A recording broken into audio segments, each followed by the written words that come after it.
बिहार में मंत्रिमंडल कब गठन होगा सर? बिहार में नया मंत्रिमंडल का चयन कब होगा? बात हुई है? जल्द हो जाएगा, चर्चाएं चल रही हैं।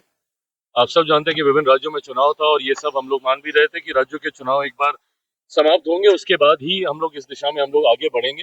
मैटर ऑफ टाइम है कि हम लोग परिणाम से पहले या परिणाम के तुरंत बाद मंत्रिमंडल का विस्तार हो जाएगा। जरूरत भी है क्योंकि सरकार को पूर्ण रूपेण अपने आप को व्यवस्था को तैयार कर जन सेवा में और जो वादे हम लोगों ने किए उसको पूरा करने के लिए जरूरी है कि पूरा मंत्रिमंडल जल्द से जल्द शपथ ले। उस दिशा में हम लोग जल्दी फैसला लेंगे।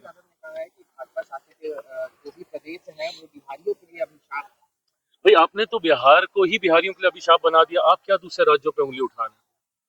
बिहार के अगर आज ऐसे हालात हैं, आज अगर एक खगड़िया के लड़के को दिल्ली जाके रहने के लिए मजबूर होना पड़ रहा है तो कौन जिम्मेदार है भाई उसका?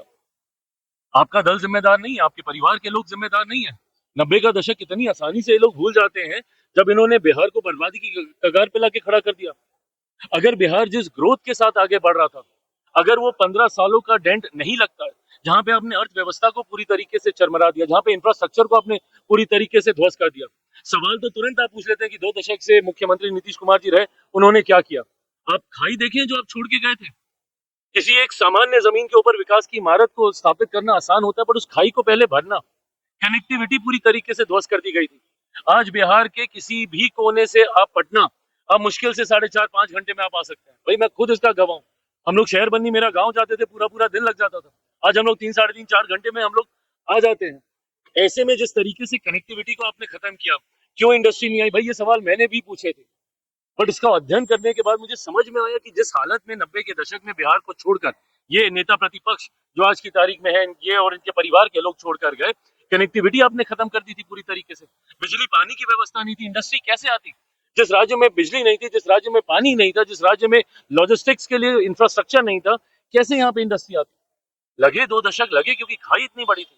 पर आज की तारीख में जब वो इंफ्रास्ट्रक्चर तैयार हुआ है, मैं मानता हूं कि अगले 5 साल बिहार के लिए एक स्वर्णिम काल के तौर पर होंगे।